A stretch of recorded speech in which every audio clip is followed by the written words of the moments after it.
You're I got something troubling on my mind. I got something troubling on my mind. I got something. that is not the title of the show, Raymond. That is Told you, not the Bobby. title I gave you. fucking told you. This is not a civil war. Far from it. And how dare you victim shame the Civil War veterans? This is actually more of a footy, pajamas, and chocolate milk podcast. Huzzah for Steph Diggs and you baby Patriots fans who have dropped the bar so fucking low that a 32-year-old wide receiver with one knee and a malcontent problem, we're now throwing parades for that instead of Super Bowls. That's what I'd like to talk about. I'd like to pump the brakes on Steph Diggs for a second, if I could. Also, P.S., by the way, it's opening day. Red Sox are on, and they won. So huzzah for them. So let's talk about that. Let's pump the brakes on Steph Diggs, shall we? While you two try to inflate it up like the reincarnation of Jerry Rice just walked into Foxborough. Before we do that, let's do some opening takes. I'll start.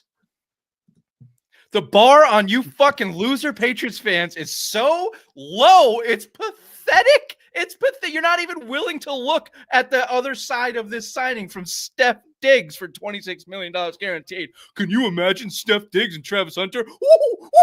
Super Bowl, back on. There's Ray creaming his pants all night thinking about the cornerback and the 32-year-old malcontent with one knee as your starting wide receivers next year. Woohoo! That sounds great. Can we just calm down? Can we bring the bar up to at least normalcy? I get it. You're the worst team in the league, Patriots, and they've made some nice moves, some nice additions, but there are still far too many question marks on this Patriots team that starts from the very top in Robert Kraft. And this signing by Steph Diggs doesn't change a whole lot from the philosophy of Robert Kraft that we've seen over the course of years. I've got some numbers to back that up too, if you'd like, whether you do or not. I'm going to give them to you later on the show.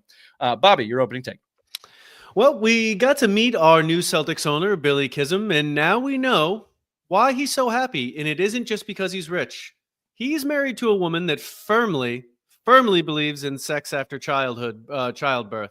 And we're a big fan of mothers here. We're even bigger fan of sexually active mothers. So we'd like to formally welcome you to the community and thank you for joining and thank you for putting out this wonderful message. Yeah, your mother's ass, Billy Chisholm's kids. And if she would like to come on the podcast, Kimberly, you're more than welcome. We can absolutely come on down. We'd love to talk to you. Bobby's an expert in book reviews, so we can do that. Mm-hmm. Raymond, your opening take. Thank you there, Richard. Mine is about the Celtics. The Celtics have locked up the 2 seed. They could pull off a miracle and still get the 1, but health outweighs a 1 seed, and Joe Mazzulla needs to use that pea brain of his and start resting guys. There's no need to rush Tatum back after that sprained ankle. Porzingis is dealing with some sort of illness. You got guys dealing with injury bugs. The time is to rest these guys so you're not limping into the playoffs. Health weighs way more than a couple wins in the regular season, so hopefully Joey Maz does the right thing. We shall see on that. What does that say about the state of baseball? It's opening day. The Red Sox get a win, and no one wants to talk about it. Generally, I would have taken up that mantle, but you bozos got me so worked up over this fucking Steph Diggs thing. I had to lower the bar. So that's what we will talk about the Red Sox, but a little bit later on. We are going to start with the huzzah for Steph Diggs and the Patriots ongoings. We'll do some Red Sox talk. We'll do some Celtics talk. They've escaped tragedy, both on the court and because of us, a.k.a. me, off the court. So I'd like to tell you all about that, how we saved the Celtics and Billy Chisholm and his sex-craved wife. 10 questions from a guy named Rob and Simplest Minds of the Week. Welcome to Simple Mind Sports Show, Friday Rewind, live Thursday, March 27th.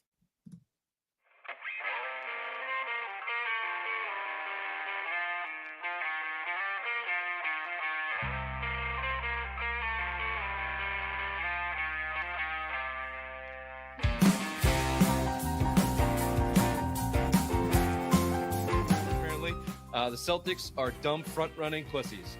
This is the same team they have been for 4 years running.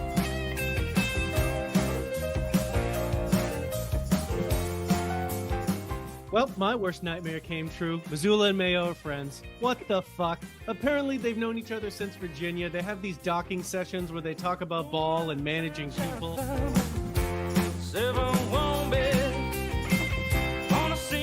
I'm on vacation. I'm going to quay all these. I'm going to fucking watch them this week. Do you say quay?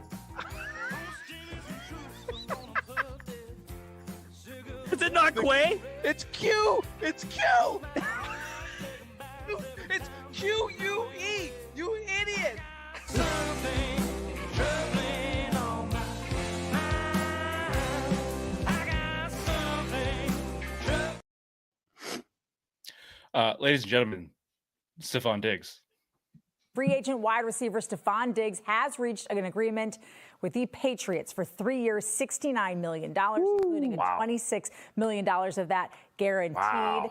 So we just talked about whether or not the Patriots are cheap. They certainly were not cheap. They did not cheap out here, Phil. This is a huge need that is finally filled for the Patriots, even if that need might be kicked down the road a little. Yeah, and they shouldn't be done at receiver. Right. You have helped fill that need by signing this player because when he was at his best last year before he got injured, he was a tremendous number 2. He averaged basically 6 catches for 60 yards a game for Houston as a number 2 to Nico Collins and was tremendous. And from people that I've spoken to there, worked hard, practiced hard, was a great teammate, and you're hoping he brings all those things to your locker room as well. He's also, Bert, going to bring some professionalism, somebody who knows how to work on his craft to a receiver room in desperate need of those things. And this is a big number. I can't get past the salary, the number of guaranteed dollars. I mean, this in some ways gets back to Tom's story. Who are they going to spend the money? Yes, they're maybe a little bit low relative to some other teams, no doubt. But who do they have the money to spend on? They blew this guy out of the water, is my guess, in terms of guaranteed money. Yeah. There you go, NBC Sports Boston giving you initial take on the Steph Diggs signing. Our good friend Trenny announcing it there. 3 years, $69 million, $26 million guaranteed. Stefon Diggs, 6 straight 1,000-yard seasons until last year when he got hurt. I don't know if anyone knew that. I don't know if you guys realized he did get hurt last year. Six catches, 60 yards, half a touchdown a game through 8 weeks last year. Not quite the production from his prime, of course, as he reached his 30s. But then in late October, he tore his ACL. He turns 32 in November of this season. But per Adam Schefter, a.k.a. Johnny Kraft, he will be ready in week 1. Even though the average return for an ACL injury across the NFL, the history of the NFL is 10 to 12 months. Steph Diggs is going to defeat time as a 32-year-old and be back to form like he was in Minnesota. Isn't that right, Raymond? Yeah, I think so. He's gonna be a number 2 wide receiver. That's all you need him for. Whoa! What is that? Excuse me? Number 2. I've said that in the text exchange the whole time. He's not the number 1. He's the number 2 guy that is going to be on this team. I believe the email said, please give me your initial reaction to the Diggs signing per your embarrassing behavior on the text chain. That's what I said on the text exchange. I said backpedaling now. Not backpedaling. I said that he was going to be your number 2 day 1 starter for the Patriots at wide receiver. You still have another hole to fill at wide receiver 1, but that is a nice person to have at wide receiver 2. When there's going to be no wide receiver 1, he's going to be the volume guy if he's healthy. He's going to get all those targets. He will be the one this year. Pussy. You're looking for the text, aren't you, son of a bitch? Good luck. You got to fucking wait to scroll. I'll just see if we can get a little evidence here. Bobby, please, your initial reaction to the Stefon Diggs signing. Yeah, my initial thought was, okay, good. They're filling out the roster with decent talent that can play, and the guy has upside. He's obviously a good player. I think some of those stats and what he was saying there, where he was listed as like a number 2, was a little bit downplaying about his effect on the field. I think if you watched the games, you could see him pop. He was getting open and how they were using him. I think that's going to be how he gets used in the Josh McDaniels offense. I think you're going to see him in that high volume slot role. I think he'll be that guy. I think it's exciting for them to have a good player, someone that we know, a known commodity. It isn't someone that we're going to hope that can be good. He's a bridge receiver. He's not the answer, but it's the first step to them getting someone of that caliber in the door so that they can continue to do this and then build a wide receiver room that can be credible. As far back as I can find, is you guys ever put on Creed recently? It's fucking hits. That song does hit. You fucking take a nice little edible and just sit back with a Bud Light in your hand. It fucking hits hard, dude. That's what Ray had to say earlier. And you said it was the prison break of rock and roll. The prison break of rock and roll is basically Creed. Bobby backpedal too. You got look. We can get into the signing if you want. And backpedal. I said the same thing. You called it a good signing for a really good player, possibly Good, great player. good. I just said it was good. I used the same word. Yeah, he did use the same words. You She's guys not are listening. way backpedaling. I have to find it. I'll find it initially. This is not just you. It's the whole goddamn reaction from everybody. How does nobody give a shit that a 32-year-old wide receiver that relies on quickness and agility blew his ACL in the middle of last year? Like, whether he can come back in week 1 or not, which he can't, by the No, way. he won't play week 1. That's bullshit. The idea that he can be a number 2, which is not the way you're talking about it. And by the way, who's the number 1 if he's a number 2? They Nobody. don't have one. He's going to be the he'll high have volume to be a guy. number 1. Therefore, he won't be able to act as a number 2, and he won't be as good. You're going to get the trickle down effect. The idea that he can come back at 32 years old with a blown ACL, rushing a recovery, and even give you what he gave you last year is crazy. He can't. Now it's a over exaggeration from the response from fans, because Pop Douglas is still your number 1 wide receiver right now as you enter the season, and we understand what that receiving core is and has been. So sure, it's hypothetically an upgrade if he can get back to 75% of what he can do. But honestly, I think this has as good a chance as completely fucking falling apart as being good, as even being good. And whatever you want to consider good from a broken Steph Diggs, you have just as good of a chance of him not ever recovering fully and not actually being a number 2 for this team, just withering away the $26 million. And there's the problem that bugged me is there's not enough people talking about that. We're just celebrating because you got a name, and it's the biggest name at wide receiver since Randy Moss. So woo! Let's throw the fucking balloons up. Woo! So you're not happy because they spent money on a wide receiver that is 32 years old coming off an ACL injury, but yet you would be happy if they got another veteran guy who's in their mid-30s, and that would make everything all well for the Patriots nation. What the fuck are you talking about? Please. You said that you wanted another veteran wide receiver in here. You said if they got another veteran wide receiver in here and draft a rookie, then you would be happy with the Steph Diggs signing. You said that on the text exchange. I'm half paying attention to you because I'm trying to find your text message. I have said from the beginning that this team needs 2 legitimate veteran wide receivers. I said Cooper Kupp and Amari Cooper would be fine on that.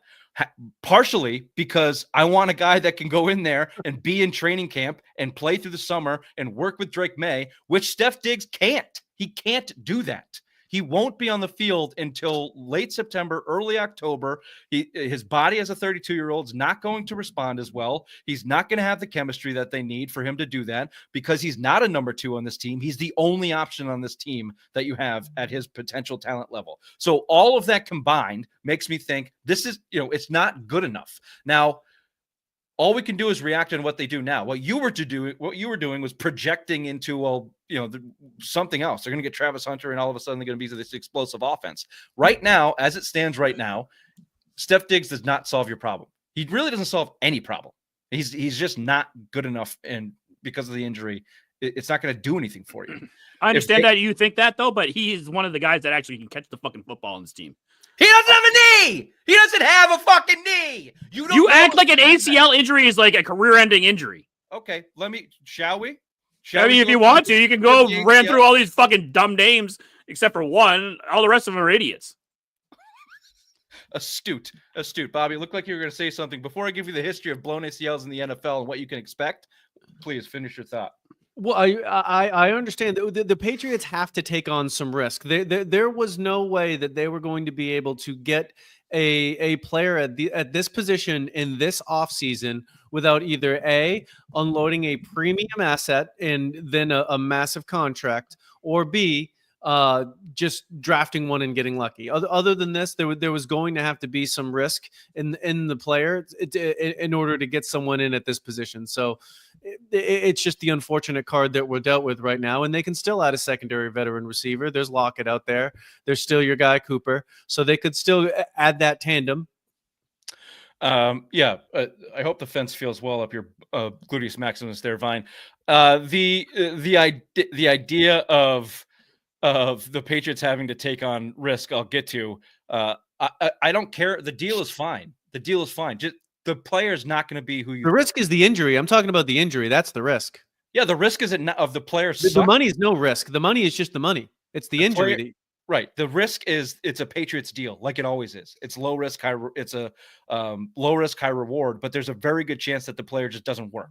And the response is, we've got our guy. We've got a number one. The offense is great. Or if you're Raymond, Diggs signed, Patriots, boom, 3 for 69, $26 million guaranteed. Imagine Hunter and Diggs on the right side, and then he gives you the South Park coming everywhere emoji. That's the immediate response that we got from Ray. Yeah, I didn't say he was number one. Not he'll be a nice number two. Come on. Travis Hunter on one side and Diggs on the other. That'd be a fucking nice tandem right there. Would it not? Yeah, if Diggs can get on the field. And Travis Hunter's a cornerback that they're saying may not even be able to play wide receiver in the NFL. So I don't know about that. I'm not too sure about that. It's definitely not a South Park come emoji worth signing worthy, I don't think. Can I just give you the history of the shortest recovery time in for wide receivers?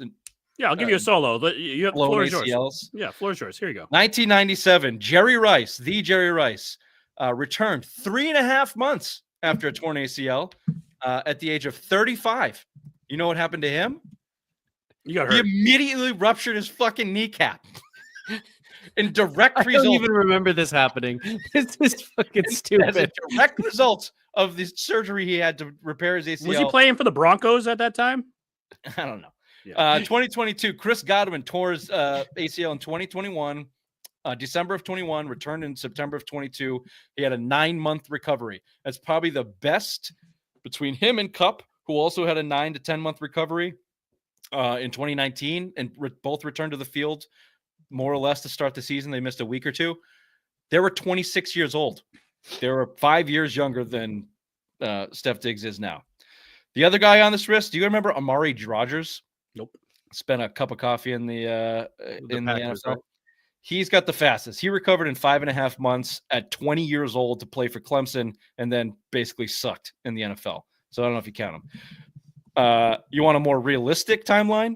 2017, our very own Julian Edelman goes down in August in the preseason with a torn ACL. He doesn't return until week 5 of the following season, 16 months to fully recover and get back on the field. And then he did have a pretty productive season that year. Why? I would assume Tom Brady had something to do with it and Rob Gronkowski sitting next to him. Just clue me in, Ray. Do the Patriots still have Tom Brady and Rob Gronkowski? No. Okay, just wondering. I have this other list. This is a comprehensive list of wide receivers in the past 5 years that have torn their ACL. This is college and pro. A number of these names that I don't know, so I didn't look up. Tylan Wallace, Preston Williams, I don't know those guys. Kelvin Harmon, I don't know those guys. Cortland Sutton is a name you should remember or know. In 2020, week 2, he tore his ACL. He was back by 2021, the beginning of the season. It took him 11 to 12 months to recover from torn ACL. That's a 25-year-old. Took him 11 months.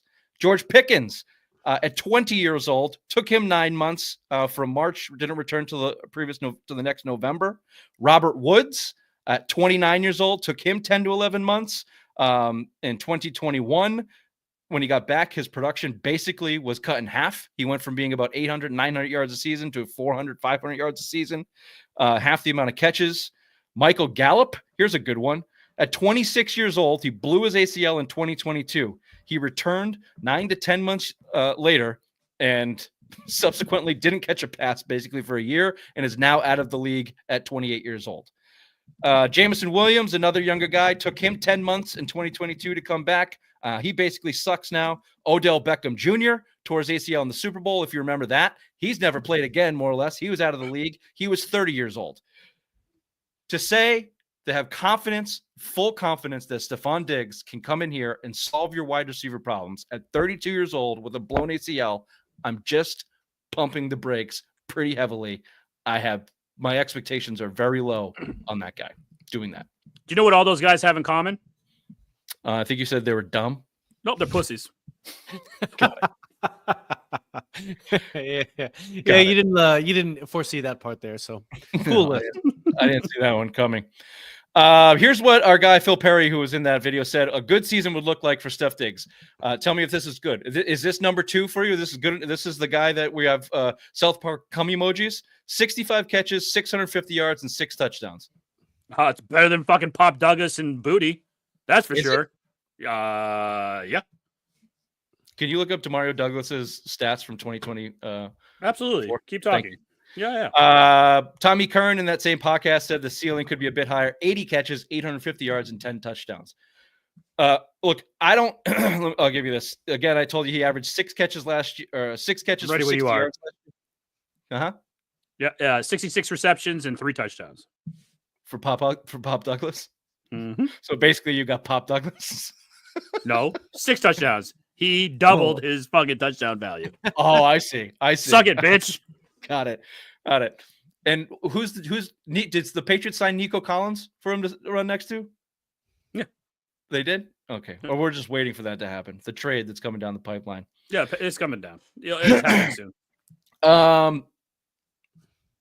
What are the other risks? So the other things that were talked about here, Stefon Diggs or the Patriots, we heard a lot of. They didn't want to bring in a bitchy, malcontent, a veteran wide receiver that was going to really ruin Drake May and disturb his confidence and interrupt his development. So you bring in Steph Diggs. just what ripe bullshit we've heard from the Patriots. Can I ask a question, wide though? receiver search for years. Where in the NFL are you going to find a non-diva wide receiver? Are you asking me or the Patriots? Everyone.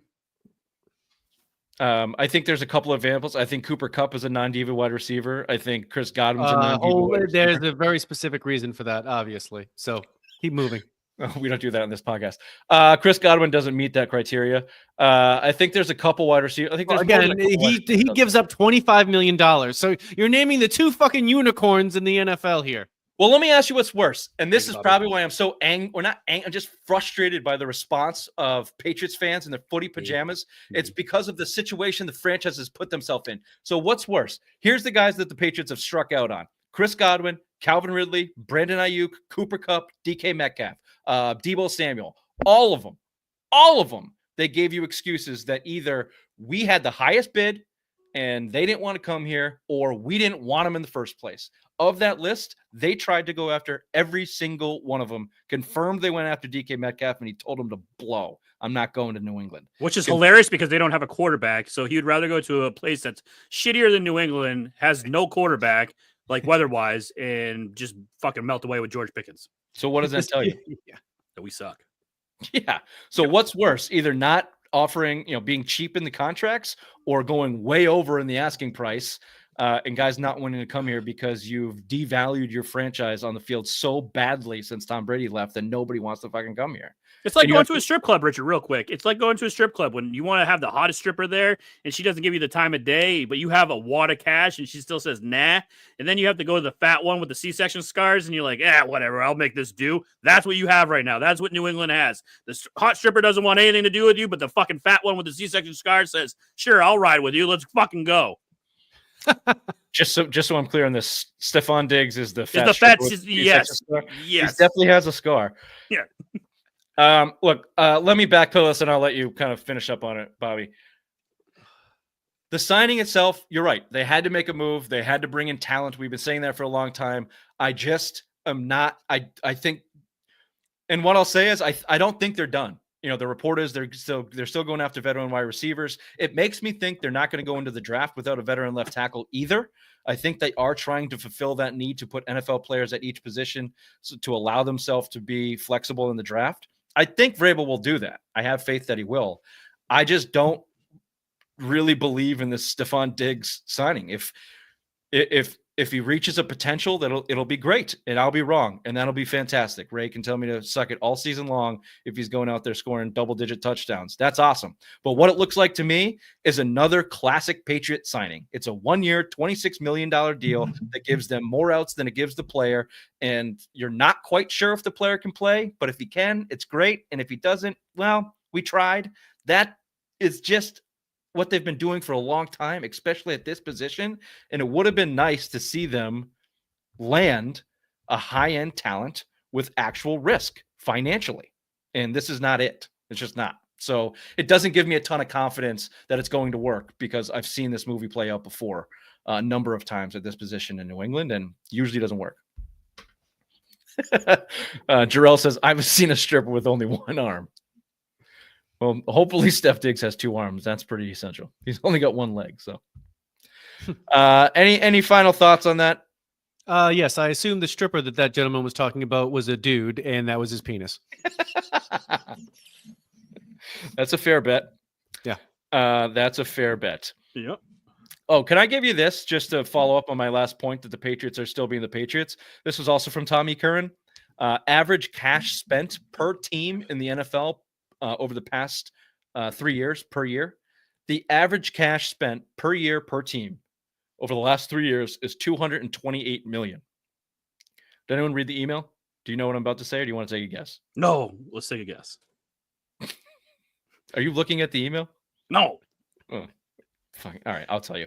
The Patriots landed per team per year at $212 million in cash. So they're $16 million under the league average in the last 3 years in cash spending. And a lot of people have done this research from the past decade, 20 years ago. Since Kraft bought it, they're in the bottom third of the league consistently, if not the bottom 3 franchises in cash spending. So this doesn't change it. We told you months ago they were going to have to spend this year to reach a minimum for the NFL. They had to spend their money on somebody. They spent it on like the 7th or 8th wide receiver off the board this offseason in Stefon Diggs, so we're not sure if he can play. I don't know. Sorry, I don't have the cum emoji in my response. I can continue up at one stripper and one with no belly button. Is that even possible? That's Matrix shit. They didn't have belly buttons in the Matrix, right? I didn't watch it, nerd. Oh no, you just played the video game. No, I don't think there was a video game. You definitely know if there was a video game. I would know if there was. Yeah. Any final thoughts? You want to take a stab at the latest from the draft? Giants signed the craziest quarterback room in the history of It's phenomenal. the NFL. Is that worst case for the Pats or best case? Is it Carter or Hunter at 4? If there isn't, I think the Giants don't know what they're doing. They could certainly still draft a quarterback at 3. There's talks that they're still going to go if the Sanders is available. They're taking him. Phenomenal. Right? That's just fucking bizarre. I've come to the, like I just said, I think the Patriots will continue to make moves here before the draft and fill their lineup with some veteran offensive pieces. I don't want to get too bullish on this, seeing as I will, seeing as I just trashed them for the last 27 minutes. I think they're going to be set up at number 4, no matter what happens, to be in a really good spot. Like if Sanders is sitting there, you've got the Raiders who are hot for him, probably the Saints who need a quarterback. That's only 2 or 3 spots. We talk the Steelers. Well, we talked about that in the text chain today. Yeah, Bobby, maybe you should have fucking said something in the text exchange. Apologies. Sorry. I heard he was with me. The Steelers are at 21. They struck out on Aaron Rodgers, blew it with Russell Wilson. They have quite literally no quarterback. But moving from 21 to 4 is going to cost an ass load of picks and whatever else. And Shedeur Sanders is just not worth it. They're not going to do that. But moving from 6 to 4 or from 9 to 4, 9 to 4 for next year's first and a second, or whatever you want, I think that feels more realistic. And you might get that for Hunter. You might get that for Sanders and or Hunter if you don't like those players enough. Certainly, you're not going to draft Sanders. So, and if you do like Hunter, you take him. And if you want Will Campbell, you trade back. I think they'll be in an okay spot at number 4. I mean, they're set up for either Hunter or Abdul Carter. Abdul Carter is the best player in this NFL draft. And if you can get him at 4, while all these other teams are swinging and missing on quarterbacks that are going to be irrelevant in 3 years, that's a win for the Patriots. Yeah. If you look at, go ahead, Bobby. I was going to say, I don't believe that the 2 quarterbacks will go. I don't think Carter or Hunter will be there, and I think they're either going to take Will Campbell or if they can get a trade partner somehow, trade. But I feel like it's just they end up picking Campbell. I just don't see the other 2 being there. Yeah, if you look at it, if you like Hunter, you're either going to have a combination of Hunter, Abdul Carter, or Sanders, who should pot you some type of future draft compensation. So,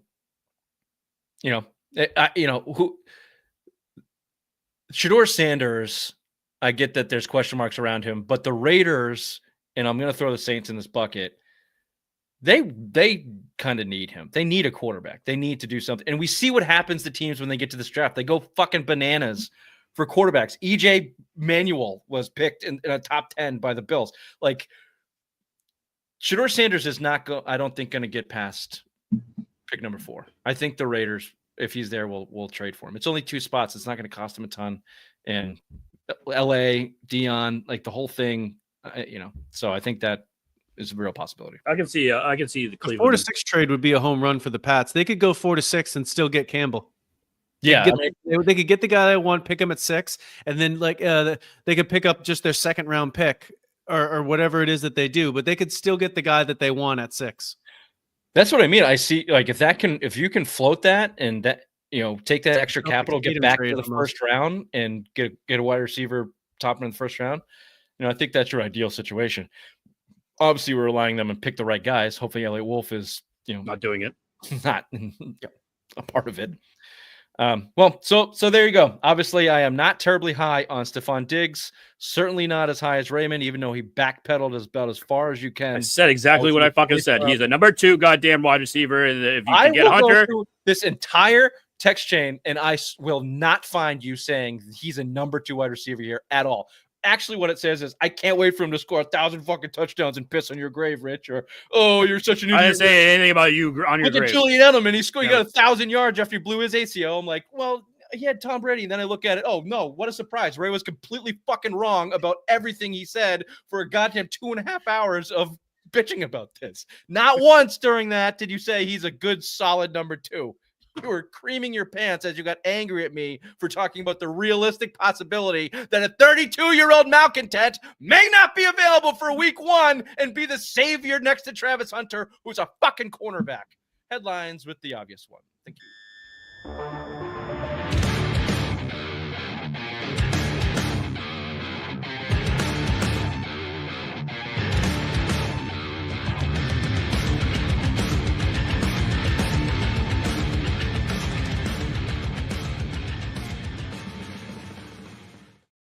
Thanks, Rich. News from all 4 of our sports teams. First, the Patriots signed wide receiver Stefon Diggs to a 3-year, $69 million deal with $26 million guaranteed. Some would say it's a bad signing. Others with a brain know that this is a good signing because he's a number 2 wide receiver.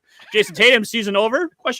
No, Bill, you fucking idiot. He just sprained his ankle and will return in a week or 2. But without him, the Celtics beat the Suns by 30 points. The Celtics are 4.5 games back from the Cavs for the 1 seed. And have a weekend series with someone that I don't know. Bruins don't know what 4.5 games look like since they blow losers of 6 straight. The season is over and in-house fighting continues. You guys appreciate that Jeremy stuck up for Lucini out there? Is that what it is? Look like it. Okay. I don't know. No comment.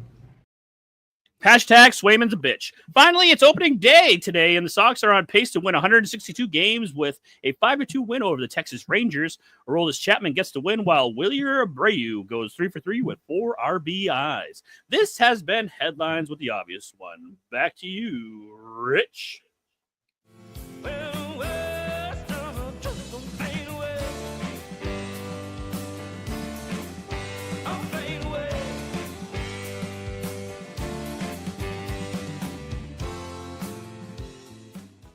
And a 1-0 pitch to Wilyer Abreu. High fly shot deep into the alley. That's way back there. And that ball is gone. It is out of here. Abreu again. And the Red Sox break it open. Wilyer Abreu. I can't wait for this to get taken down in the middle of this. Baseball does not like you putting their highlights on the internet. Rob Manfred can suck my dick. Come get us. It's going to be the only place you can find it after ESPN. Yeah, clearly you couldn't find it. That was the only highlight I could find of the game today. Well, good for you. It just ended not that long ago. And they did win. They got the win over the Rangers. Nicely executed game. Outside of the middle of their lineup going 0 for 15, and Rafael Devers looking like a fat dump who bitched for the last 2.5 months. So like Ray? Stupid, Bobby. Take a lap.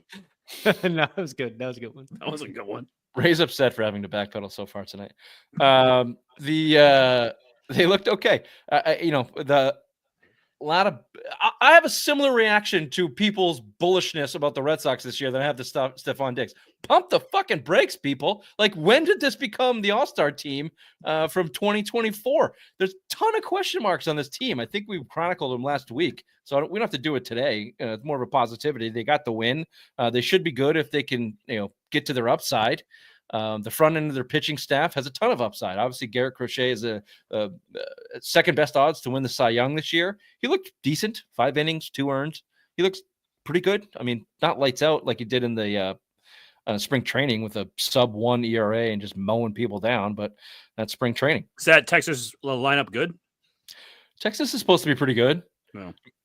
Look, the reason to be optimistic about the Red Sox more than anything, other than yes, they had a legitimate professional offseason that's been different than the last 5 years, but also the AL is garbage.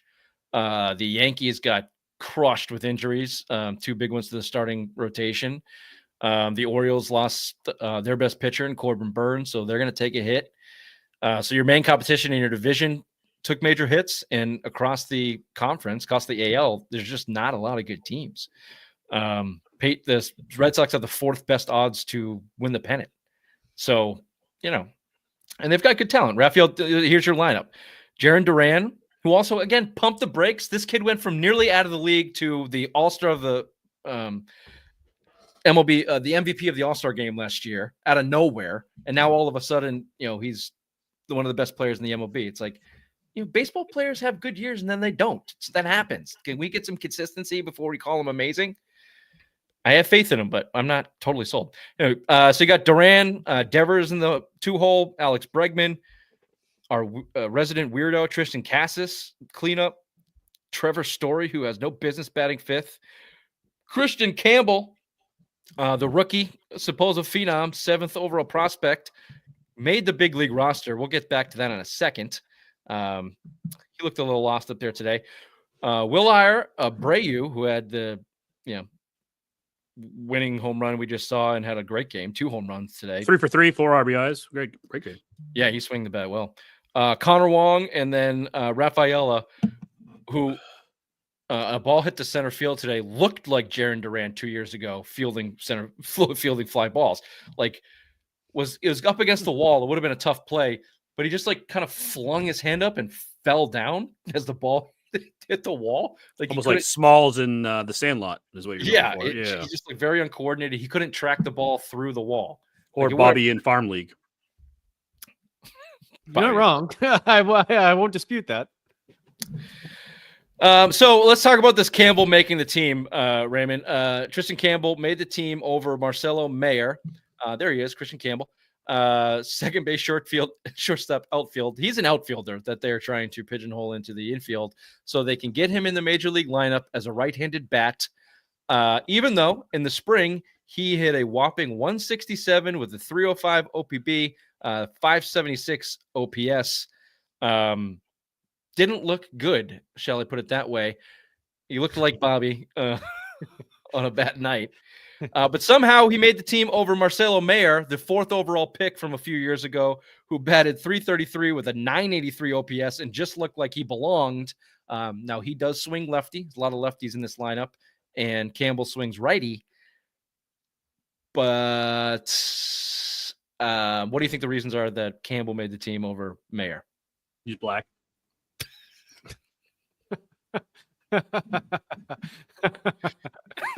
I didn't have that one in my bingo card. Maybe. No, I was going with the Red Sox nerds. The army of Red Sox nerds have pumped this kid up to be their poster child. Campbell skyrocketed through the minors last year. He started in high A ball and then was MVP of every league that he was in, got to AAA and just raked. And that was after kind of not being the best hitter in college.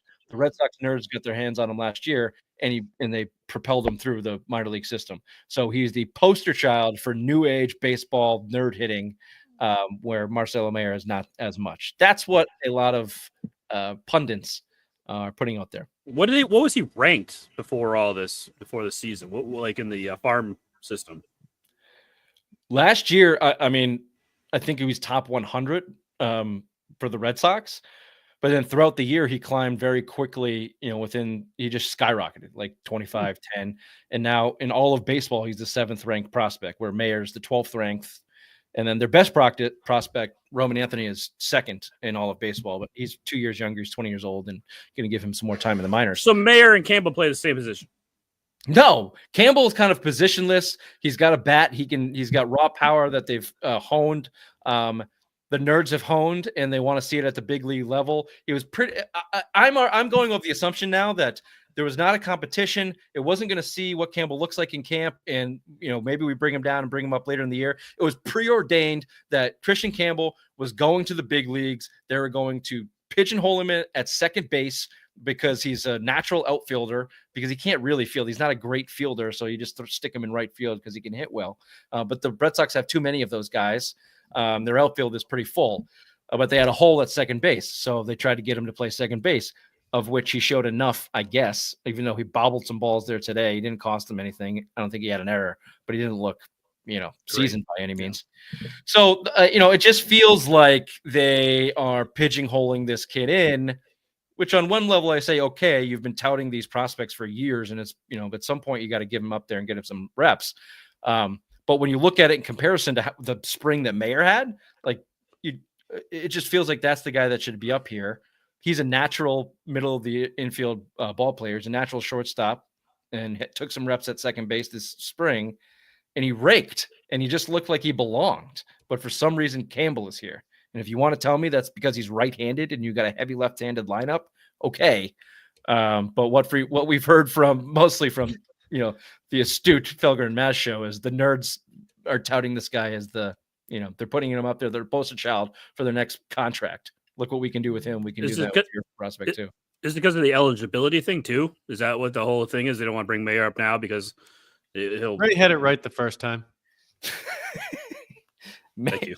Mayer, I don't think Mayer is quote unquote white. So I don't know how much they're quote unquote white. Hold on a second. He's got I think he's got some ethnicity too. Or he's just beautifully olive. His mom got dicked down one night. Who's to say? What was your question? Oh, the eligibility. Yeah. There's been talk of that. I don't think they're doing that. If they were, they would have done it with Campbell. And there's new rules with the new CBA that it's not as easy to do with young players nowadays. And they've been pumping these guys up so much. It would be a shame to wait till June to bring them up just for a half a year of eligibility. It's stupid. Mayer is American and has some Mexican descent. So I think it's because of Bobby's president why he's not here. There you go. That makes sense. You fucking idiots. So there you go. There's I think that's one of the biggest storylines in the season so far. The Mayer's Mexican? 1 year season. Mayer's Mexican or half Mexican. Campbell got the nod over him, probably because of you two idiots leader. And I don't think he gets president with you guys anymore. He's your leader. He's like, let's call it the DEI hire right there. Okay. Oh, that doesn't exist anymore. Oh yeah, true. Because of Bobby's president. Give yourself a golf clap for that one. The other storyline, the biggest one really, is Devers going full-time at DH. Here's what why can't I see that? Oh, here's what Alex Core had to say about that. Let me minimize this. There we go. Here's Alex Core. We had conversations throughout spring training, and he was very vocal about how he felt, and we made a decision. Alex Bregman is going to play third. Rafi is going to play DH. Cora said, every DH used to be a position player until they were DH, Cora said. JD Martinez went through the same transition. He was an outfielder, became DH. You saw what happened. So we expect the same thing. The kid is ready to go. He's going to hit second against lefties and righties. He's going to DH. I think Alex being behind him is going to benefit him. Honestly, I expect a great season from Rafi offensively. Rafi went out in game one, went 0 for 4, and looked like he was completely lost. So we'll see how he handles that. Yeah. And he's fat. And then the other big news people are freaking out over, no contract extension for their big acquisition in Garrett Crochet, the 25-year-old lefty with a 5.7 ERA in spring training. Got the win today. He didn't get the win today. Aroldis Chapman got the win. Chapman did. 5 innings to earn for Crochet, so a nice start there. Long story short, a lot of people want them to sign Crochet. I'm okay with them waiting. The dude has half a year starting in the bigs. He's got 9 total wins in his career. He's 25 years old. The price tag is going to be massive no matter when you sign him, this year or next year. I would just say to the Red Sox, don't pussyfoot this thing and lowball your excellent player like you've done time and time and time again. Mookie Betts, John Lester. When he's ready to get paid, just pay him. Just give him the top of the market dollar 2 years early and make him your starting ace for the next foreseeable future. Don't cheap out. It depends on when the NBA expansion bids are in. So maybe John Henry will have money, maybe not. Yeah, we'll see what his. Well, sometimes it's better to have a loss on there, depending. If you're gonna take it. True. So we'll see. We'll see about that. Okay, that's all I got. Bobby, final thoughts on the Red Sox? Thank you that the season is going. Yeah, let's go Red Sox. And you're for 162-0. You're for the anti DEI movement that with Marcelo Mayer. Oh, absolutely, yes. Got it. We'll be right back with Celtics talk.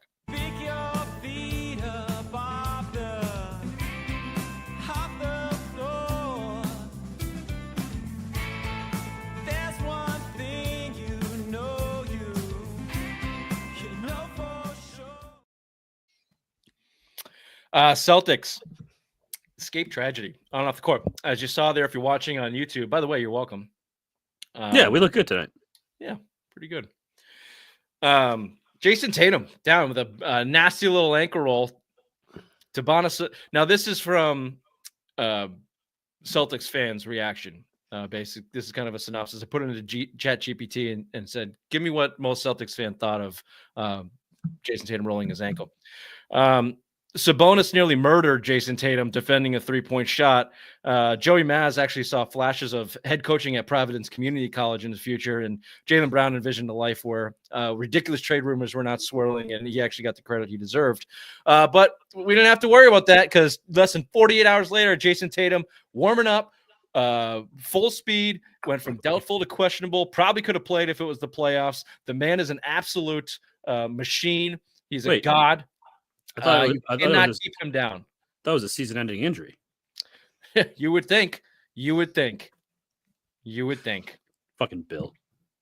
Yeah, he bot-potted that one. He bot-potted that one for sure. I wasn't watching that game live. I caught it almost. Either.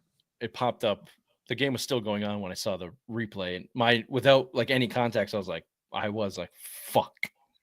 Oh, he looked like he was like in miserable pain and rolling around, swearing, crying. Like I thought it was broken, but it was just a sprain.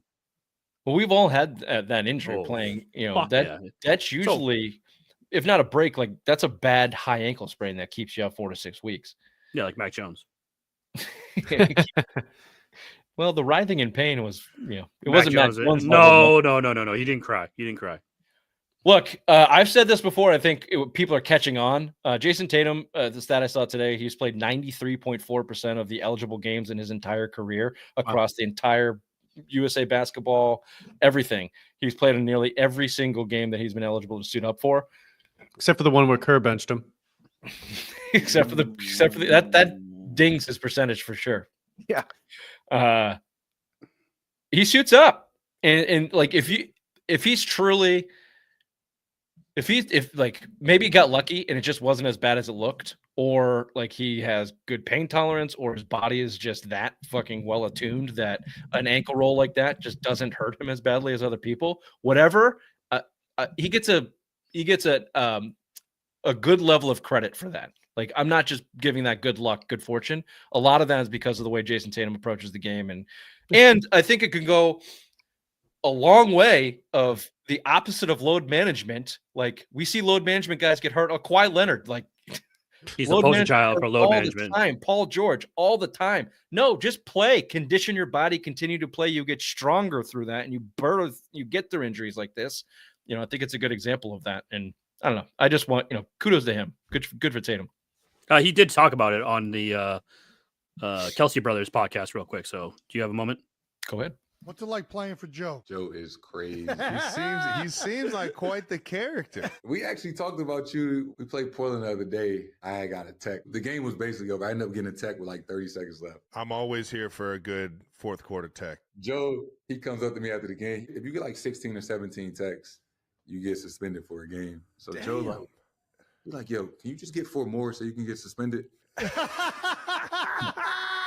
I'm like, Joe, I think I'm done. He like, I would much rather you just come punch me. I want to fight. I would love He's like, when Travis Kelce ran into Andy Reid, do that to me. No. I love it. Oh my gosh. That's so funny. Shout out to Coach Reid. That was for you, Bobby. He's so retarded. Look, Are you talking about Missoula or Tatum? Missoula. Say what you want about Joey Maz. If I'm not kidding about Jason Tatum going down and Joe Missoula having to coach Providence Community College. That will be eventually where he ends up if Jason Tatum's not on his team. I don't think he's a very good coach. However, the Celtics are playing the best basketball they played all season, in large part because Jason Tatum is freaking lights out, dude. He is just playing in slow motion, has complete control over the court. It's Jokic. Jokic is undeniable, like best basketball, but Jason Tatum's too. Like, you can kiss my ass with Shea Alexander. That guy. Well, we're gonna find that out in the next segment. Okay. The next segment, we're gonna find that out. We're kind of like reincarnated. He's just like a slightly better version of him. Of who? Russell Westbrook, Shea Gilgeous. Yeah, or a combination, or Harden with the foul baiting. Yeah, that's a better comp. He's kind of a scummy dude anyway. He is not a better basketball player than Jason Tatum by any stretch of the imagination. Tatum is top 2 right there with Jokic. The only reason why he doesn't get the flowers is because he has a loaded team. He has Jaylen Brown, who is a Finals MVP, Eastern Conference Finals. It's just personality too. He's quiet. He's not fiery. He's not yelling. Yeah. He's not like. Neither is Shea. Shea isn't either. Style. This has been a highly talked about subject, and someone brought it up, and they have it right. What the Celtics and specifically Jason Tatum have not shook are 2 series losses that they should not have lost. Yeah. They lost in 2022. To the Warriors in the finals. They were the better team and they lost. You can almost, shake that one off because they were young and they lost to Steph Curry. So it's like, okay. But losing to Jimmy Butler in the Heat that year, that was bad. That you can't, and they lost to the Heat in the bubble where they probably should have won that series too. But again, so there's too many of those examples of losing to teams that are probably not as good as them that it's hard to shake. That and their championship run, they were not pushed enough. There's no signal. Like, even when they won the championship, it was anticlimactic because it was a gentleman's sweep. The Mavericks and Fat Doncic never took a chance. He's lacking like an iconic moment that defies logic, and they're like, holy shit, how did he do that? He might never get one because that competition just might not be there for him. He might. But what will change if he gets a second championship and they just dominate again? It'll start to change. It will. Are we about to see like a LeBron era, kind of like, how everyone says this is a LeBron era, but like Curry won all the championships? Are we going into the Doncic era and now Tatum's going to be the one that's like winning all the championships, where Doncic is just now in LA and he's going to be the star of the NBA? They want him to be the poster child. No. No. Fair enough. I'm just asking. He's going to have a heart attack. It'll be interesting. Durant, LeBron, Curry, they're going to be out of the league in the next 2 to 3 years.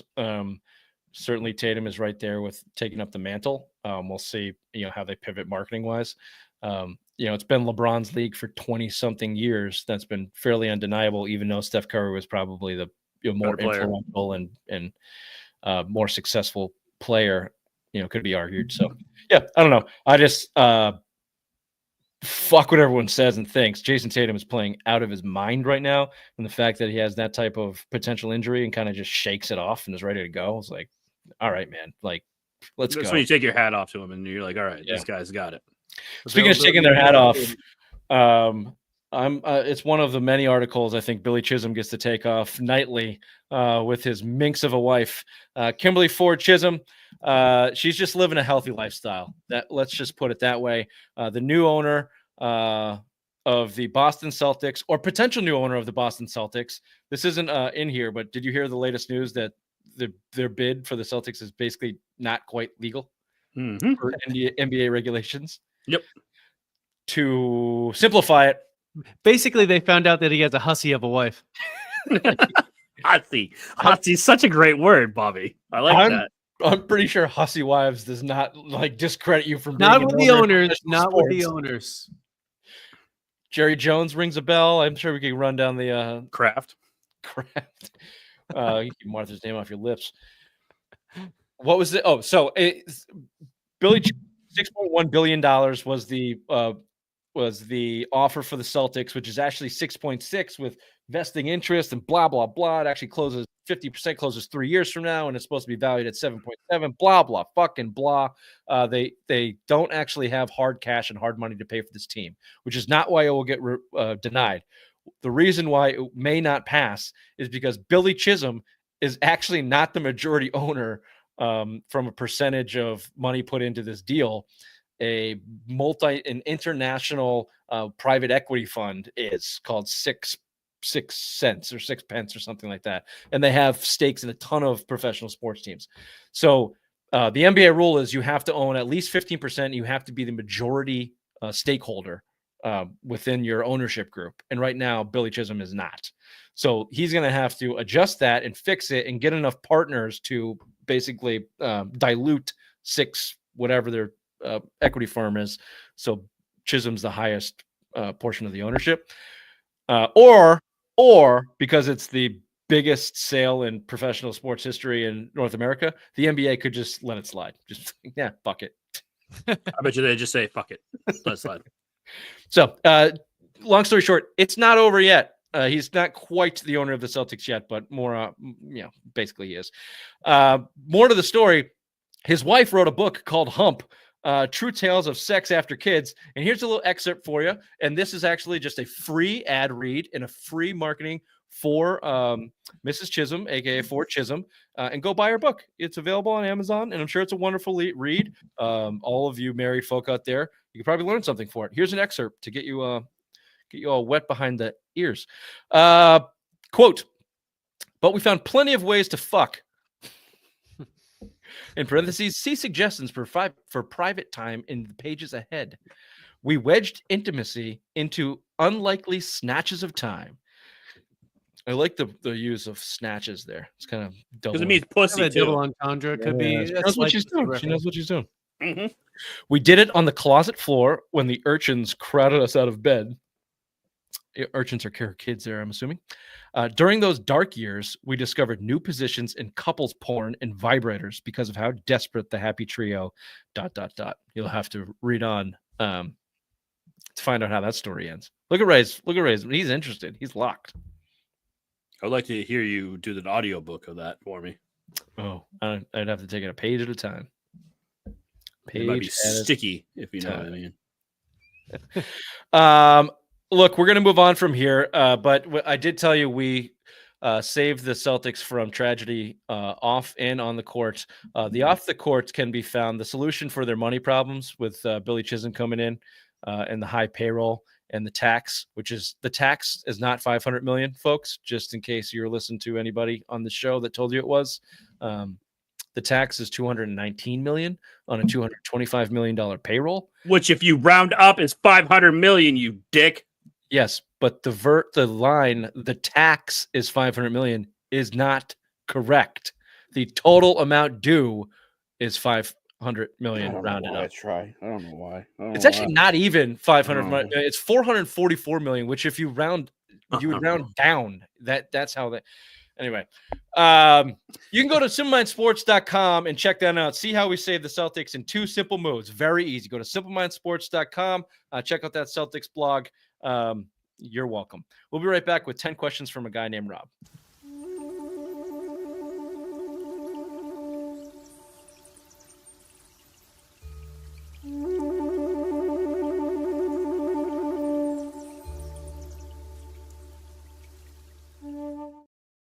Such a calming intro. So nice.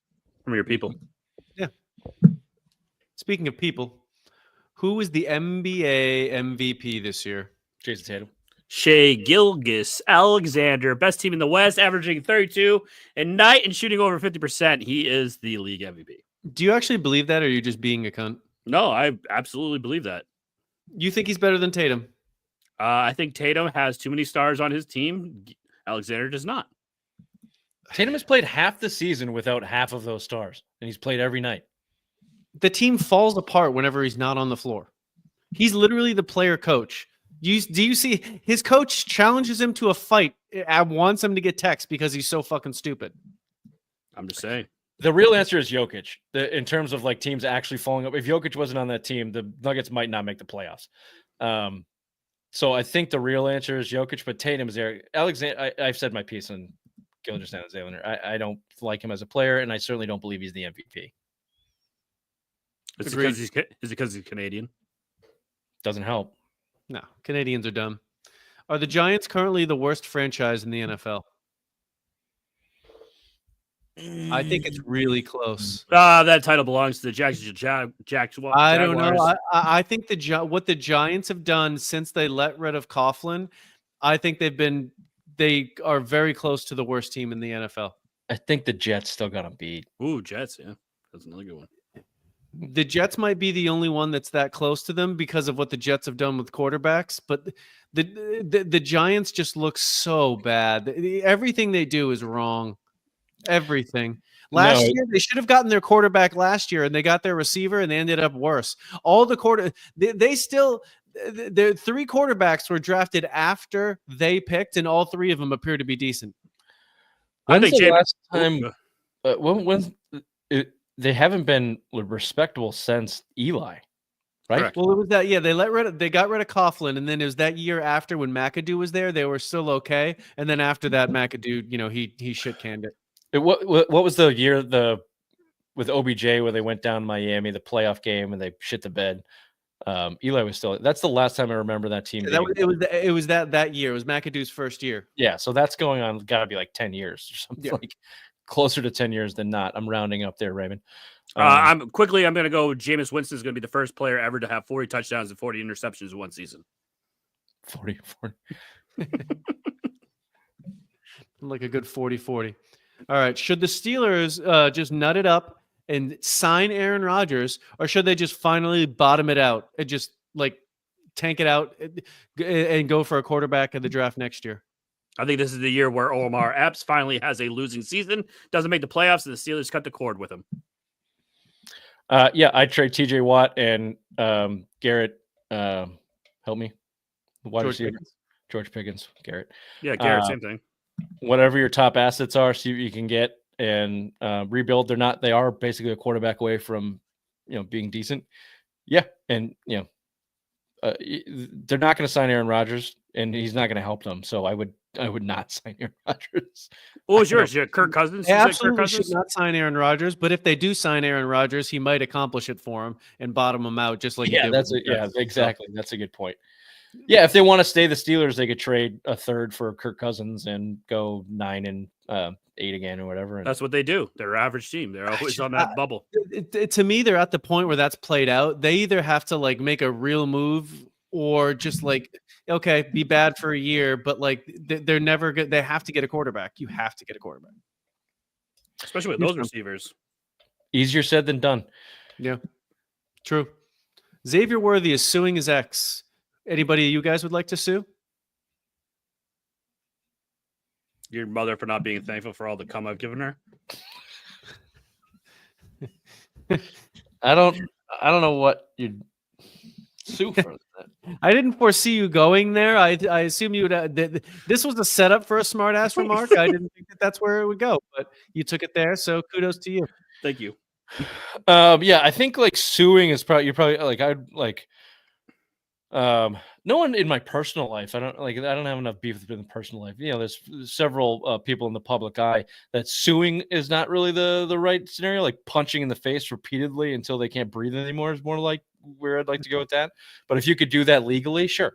Like in the what about your IT department, Richard, for the Wi-Fi debacle in your bathroom?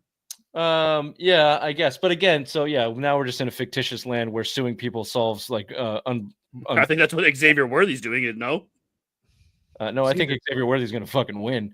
Probably. If you listen to that story. Yeah, sure. I'll sue my IT department for having bad Wi-Fi in the bathroom. Perfect. Very good. And then you'll soon be looking for better employment. That's right. Is it a lock that Cam Ward will be taken by the Titans with the first pick? I think so. Yeah. I think they've almost said it, haven't they? Yeah, he's going to Basically be said irrelevant it. in I don't 3 know years. why, but they've basically. I don't know why teams do this. I don't know why they get all chummy with the guy they're going to pick. Why not at least like try and bait somebody into a trade? Like I don't understand.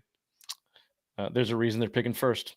Yeah, that's Fucking idiots. Yep, yeah.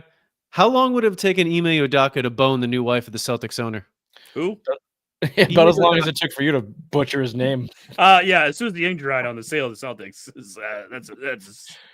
That is a nice I turn. didn't know Native Americans couldn't pronounce Ime Udoka. Nope, You got the fucking point. He likes to fuck. How long would it have taken him to fuck that hussy? I want to know how long it's going to take for that story to come out now that Steve Pagliuca has burnt that bridge and hates Wick to Kingdom Come. As soon as that, I'll tell you when. As soon as the ink actually dries on the Celtics sale, which could be this June or 3 years from now, we'll learn about the Udoka stories. That's when that'll start floating out, or maybe before. Maybe it'll be maybe they'll try and neg him a little bit. Can we just invite him on the show and ask him personally? Yeah. What if it was Pagliuca's wife? Ooh, This wasn't the story Udoka had sex with like a high-ranking official in the... Yeah, and they wouldn't say who it was exactly. First, it was that he dicked down the entire front office female staff, and then it was more like, no. It's like a very high-ranking, like part of ownership. He had an affair. One high-ranking dicking. Yeah.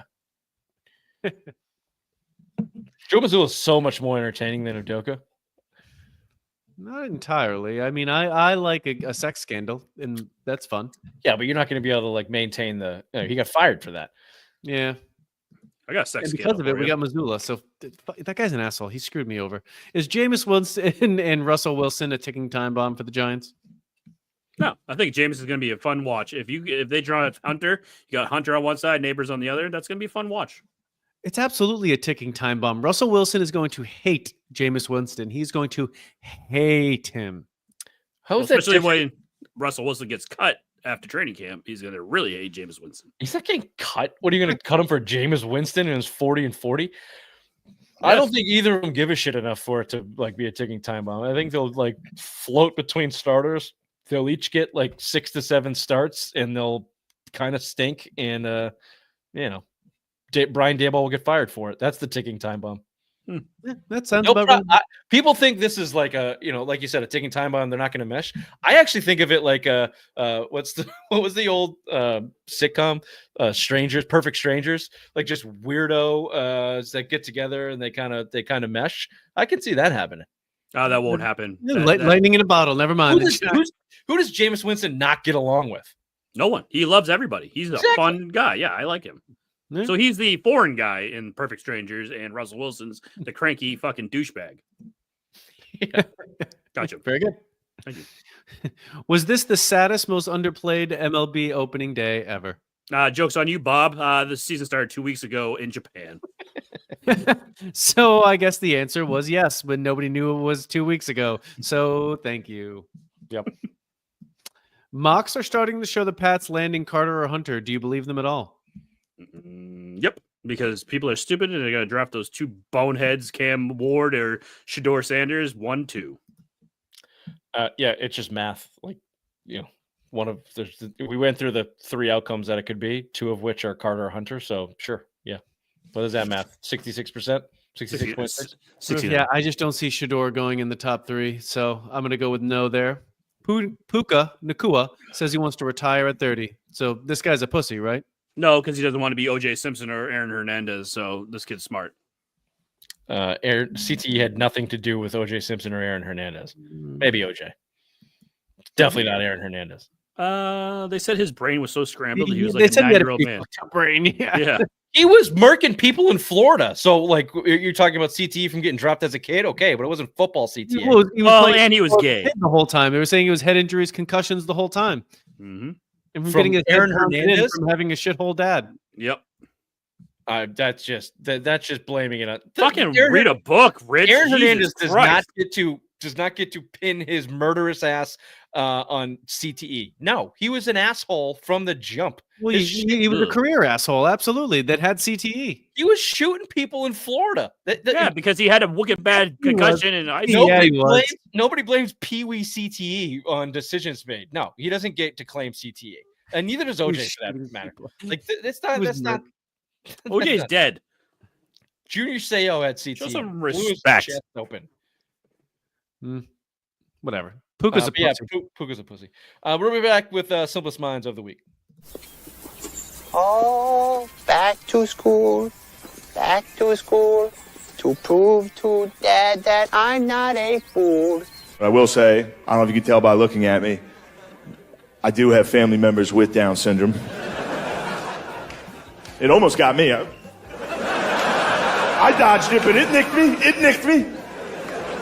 Bit of a day walker myself. Are you stupid or something?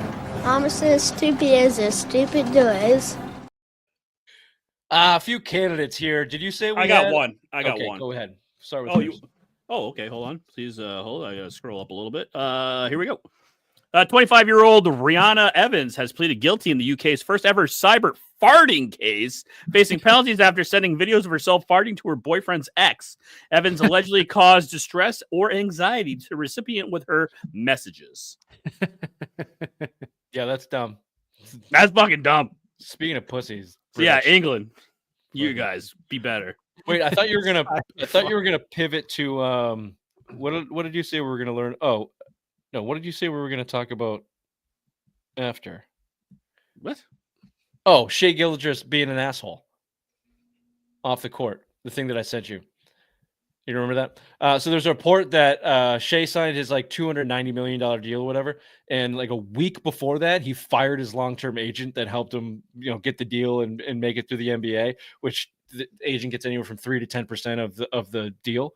So Shea Gilgeous-Alexander fired his agent and then signed the contract, kept the money for himself, reportedly, and screwed his agent out of, call it 5% of $290 million. Like the prick that he is. Still your MVP, Ray? Yeah. That's a genius, too.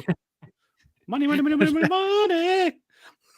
You let him do all the work, and then he's like, thanks, asshole. See you later. Real Canadian thing to do. Love it. Yeah, it is. That guy is a dick.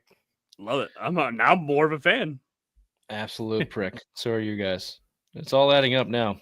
I didn't say it was a good thing. I'm laughing at it.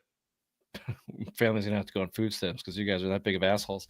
All right, why don't you play the NCAA? Fine, I'll live off the land.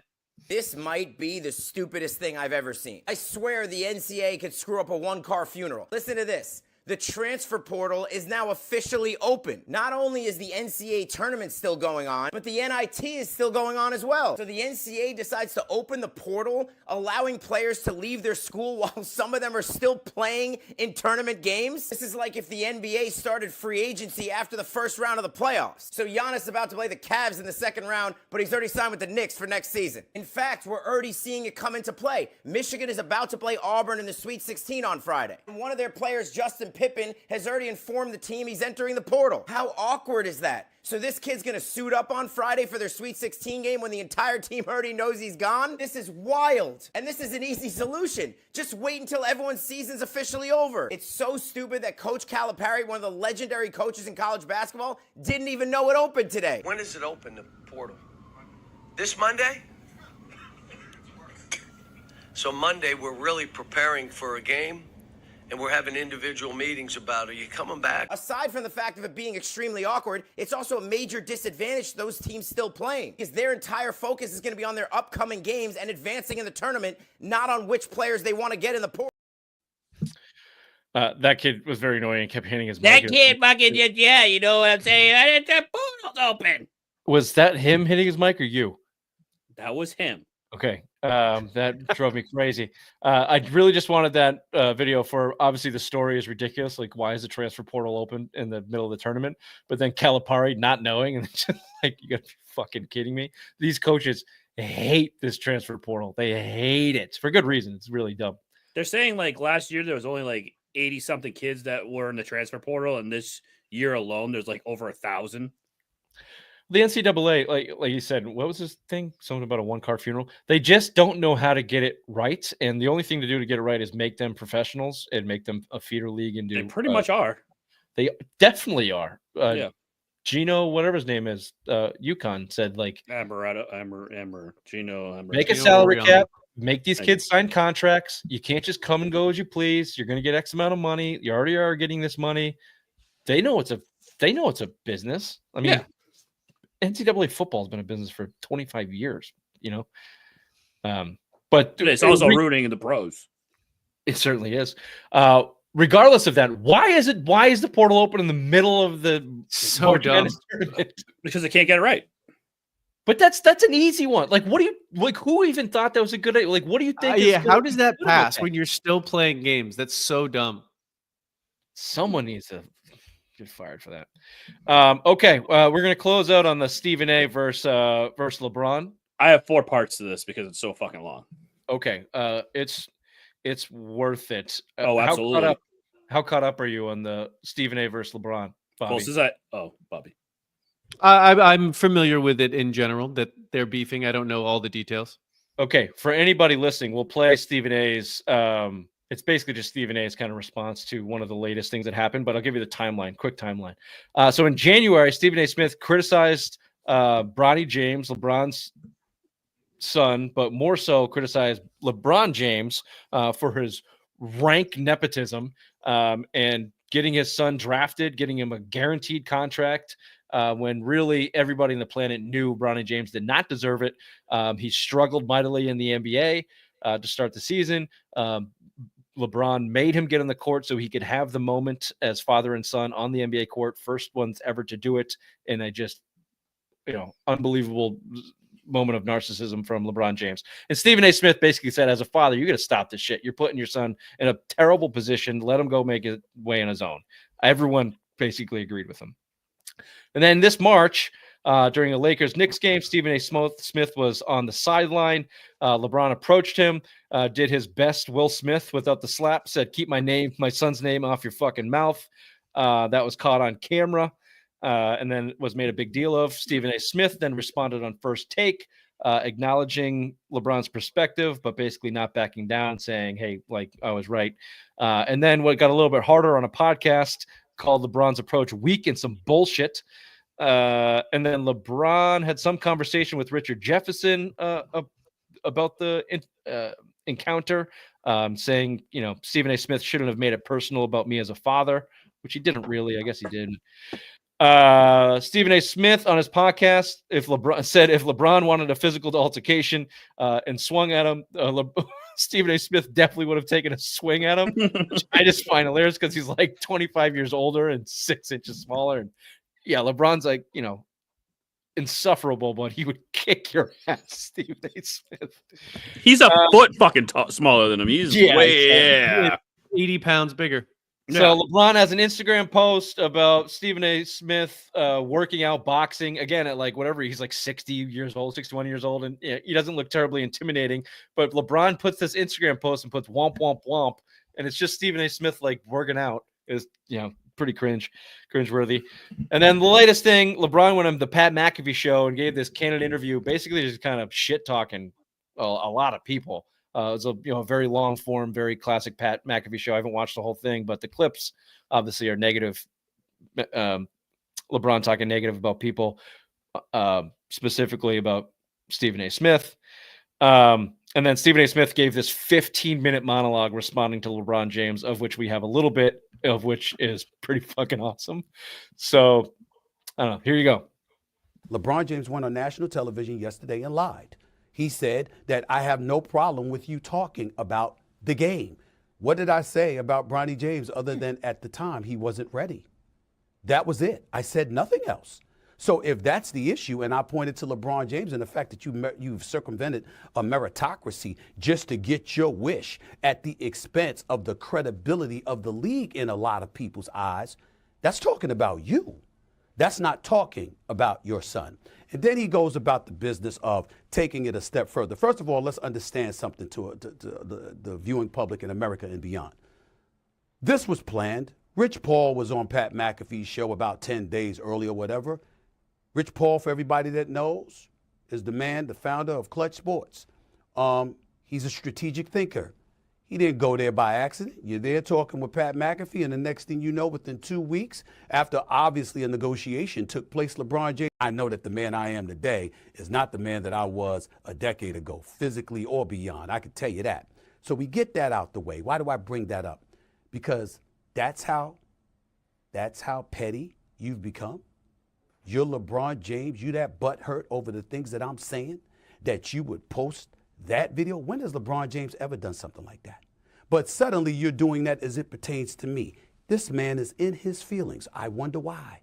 Could it be because I don't believe you're the GOAT? Because I'll never believe you're the GOAT? Because I have you number 2 at all times? Do I have to have ESPN and First Take put up the ticker tape right now and say, yo, could you put that up there, please? Great father, great husband, great philanthropist, great businessman, great director, great producer, great host, great basketball player, great leader. I mean, my God, I have done everything but put diapers and a bib on this brother.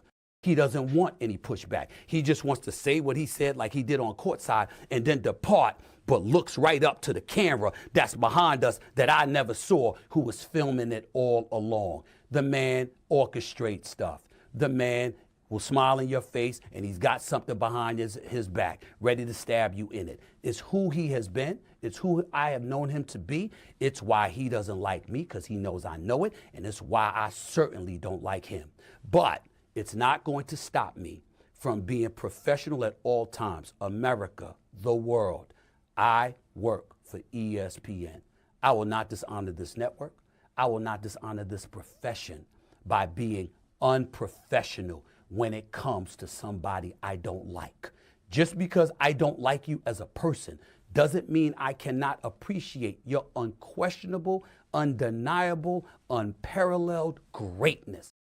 The day he came up to me was the day my new contract was announced.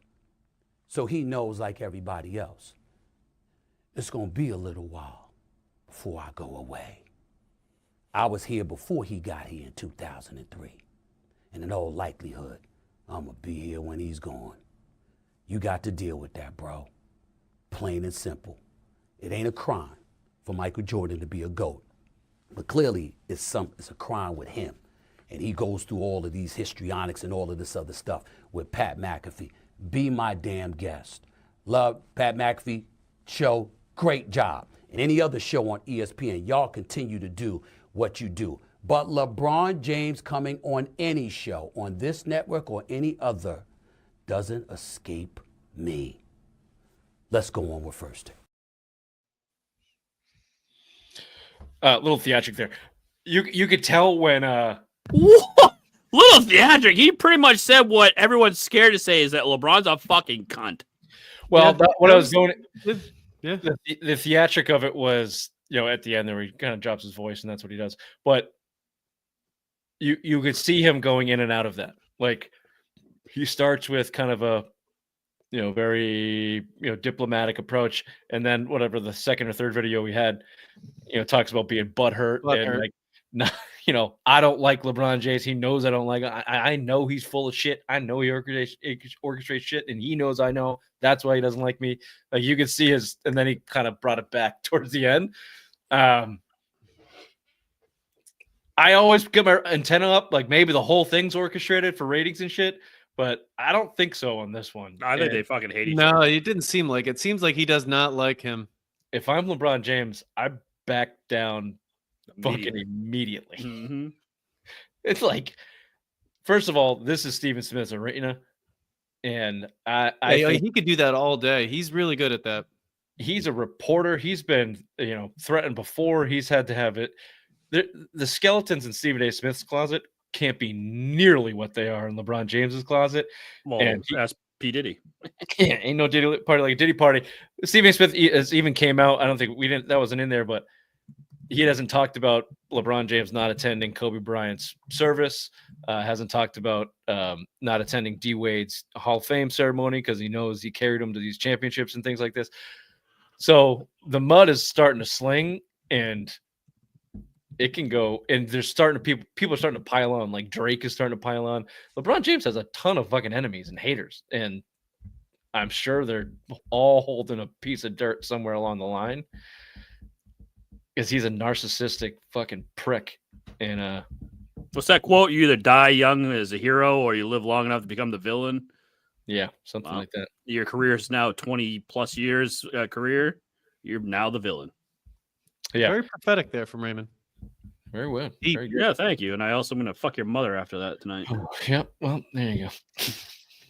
This has been Semi Sports Show, Friday Rewind, live March 27th. We're going to end on a high note. Raven, see you next time. Bye-bye. It's been an hour and 25 minutes that Richard has needed his shit, and he held it in. Kudos, Richard. Kudos. Good for you. Speaking of professionals, thank you.